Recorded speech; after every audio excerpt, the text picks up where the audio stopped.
Hello, hi, good morning mga kachipog, what's up? Ito tayo sa panibago natin pagluluto ngayong araw nito, ang barbecue edition. Ayan, umpisahan muna natin sa paglilinis ng ating pork belly. Ayan, linisin niyo po siyang puti at set aside niya siya. Ngayon, ito naman ang ating pusit o calamares. Ang tawag po niya sa pusit niya ay calamares para pang-ihaw natin ngayong araw na ito. Iba-iba po ang uri ng ating calamares. Yan po, yan. Or ang pusit. Dahil meron po mas malaki dyan or mas bilog pa dyan. Okay, mga kachibog. Yan, ituturo ko po sa inyo ngayon or pakikita sa inyo kung paano lutuin ang mga sa pag-iihaw.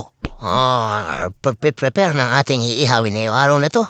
Ayan, unahin muna natin ang pagdadayat ng ating sibuyas.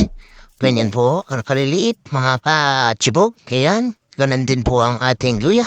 Wala po tayong ilalagay na bawang dyan, mga kachibog. Ayan, okay. Kita nyo, bawang, wala. Meron tayong sibuyas, luya, at kamatis. Yun po ang ating ilalagay sa ating pusit o calamares. Mas palambot, alam niyo ba na mas palambot ang calamares pag naluto na siya? Hindi compare sa mga mas malalaking pusit. No, ewan ko kung anong tawag doon, pero may mas malalaki o ibang klase ng pusit. Tapos pag naluto, mas makunat pa sa goma, mga kachibog. Yun po ang inyong tatandaan. Ayan, nilagyan ko na siya ng asin, paminta. At siyempre, meron tayo ilalagay na pampalasa. At ang ating cheese, yan. Lalagyan din natin siya ng cheese. Yan ang magpapalasa at magpapasarap sa ating inihaw na pusit or barbecue squid, mga kachibog. Yan, kita niyo naman, ito na ang ating pork belly. Iniwa ko muna sa dalawang malaki yan na slice, pero gagawin natin 4, mga kachibog. Okay? Basta lagi niyong pananatilihin malinis ang ating mga lulutuin. Yan po ang lagi kong papaalala sa inyo. Ayun, naglagay ako ng aswete dahil may niluluto akong adobo dyan, mga kachibog. Kaya, okay lang, sabay-sabay ko nang gagawin yan. Ayan, nilagay ko na ng toyo, ng paminta. Kasi basta po tandaan niyo po lahat lang aking sinasabi. Kung gusto niyo pong gayahin ang aking style sa pagluluto, ayan, nilagyan ko na siya ng asukal. Mga kachibog, may konting ketchup ako nilagay at suka, mga kachibog. Ayan, nilagyan ko rin siya ng kalamansi. Okay, mga kachibog, medyo ang lasa niyan is maalat na matamis. At masim-masim. Yan po ang lasa niyan, mga kachibog. Masarap yan sa barbecue ng ating pork belly. Okay? Yan, dinagdagan ko pa siya ng konti. So, tinikman ko siya dyan. Pwede yan naman siya. Tikman, mga katsibo. Kahit medyo hilaw pa. Kaya wala kang namang sauce. Huwag nyo kakainin o kakagatin ang ating pork belly. Okay, mga katsibo. Kita yan man. Ayan. Okay. Okay na yan, mga katsibo. Ayan, tatanggal muna natin isa-isa. Ito, ayan, paigit ako sa inyo yung tanggal at paglilinis ng ating squid. Yan, tinatanggal ko yung kanyang ig. At saka yung parang pinaka-plastic niya sa loob. Meron siyang plastic yan eh. Hindi ko alam kung anong tawag niyan, pero kailangan po nating matanggal yan dahil yan ay matigas. Okay, mga katsibo. Sige lang, ayan. Panoorin yung mabuti at tignan niyo kung paano ko siya linisin. Hindi rin tanggal ang kanyang ulo. Or kung matanggal man siya, pwede siyang gamitin ng toothpick pag inyong iluluto na katsibo. Okay? Ayan. I-drain nyo lang siyang mabuti para mawala yung tubig. Ayan. At kinukuha ko unti-unti ang kanyang ink. Kailangan matanggal yan, mga katsipog, dahil mapait yan. Or hahalo yan pagka yan ay inihaw niya na. Okay, yan. Inalagay ko na isa-isa ang ating gulay na ilalagay sa loob. Tandaan nyo po, kamatis, sibuyas, luya, cheese, salt, pepper, at yung pampalasa. Tayo nang bahala kung anong gusto niya ilagay dyan. Pero yun po talaga ang papalasa dyan. Ayan, okay na po yung isang pusit.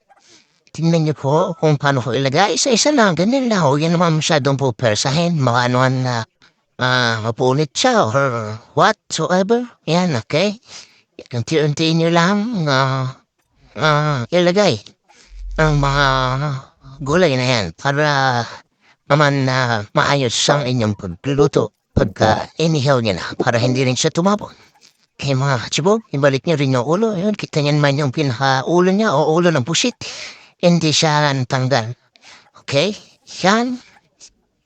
Ubusin na natin lahat yan. Okay, yan na po ang ating pang-ihaw na pusit. Yan, okay. Ngayon, ito, prepare ko na sa inyo bago natin ihawin ang ating mga iihawin. Iihawin ko muna ang ating uling. Hindi po ako magpalingas ng uling mga kachibog. Parang yan, papel, tapos lalagyan natin siya. Sisindihan natin siya ng apoy na nasa ibabaw ang uling ng ating iwan para siya naman ay magbaga, okay? Yan, nandito tayo sa malaking labas sa kagubatan ba ito? Siguro, sabihin na natin isang malilim at malamig na lugar. Yan, pagka mag-iihaw kayo, siyempre dapat nasa open air kayo. Para naman hindi niyo malangkap ang uso at siyempre mag-ingat kayo dahil may apo yan, may baga. Kung malapit kayo sa mga bahay or sa bahay nyo, mag-ingat na lang kayo mga kachibok. Okay? Kita niyo naman, saklit lang yan. At hindi ko pa naubos yung mga papel. Pero yan, papepayin na natin at okay na yan. Kita niyo, magbabaga-baga na. Yan, naka-prepare na dyan yung ating iihawin. Yun lang po, yan. Paalala sa mga mag-iihaw. Siyempre, mag-iingat dahil mainit ang panahon. Uso ang mga sunog-sunog na yun. Okay? Yan, mga kachibog. Alright? Yan, isa-isahin na natin. Ilagay muna natin ang ating pork belly. Yan po muna ang ating iihawin dahil medyo matagal-tagal yan. At isusunod na natin dyan ang ating squid. Marbe, squid or ang ating pusit. Okay, yan, kita nyo naman. Napakasarap niya, napakalasa. Siyempre, minarinate muna natin yan mga kachibok. Pimarinate siya ng 1 hour or 2 or mas maganda overnight para mas malasa. Yun po talaga mga sikreto ng mga nag-iihaw. Kailangan nakamarinate, nakababad siyang mabuti. At laging tatakpan para yung lasang-lasa niya nakakulog talaga. Okay, hanggat maaari nga talaga chiller siya. Huwag niyo siyang talagay lang sa labas ng iyong chiller or room temperature. Dapat hindi mo ganon. Dapat naka-chiller siya o nakalagay sa inyong mga ref. Yan. Okay, kita niya naman mga kachibog.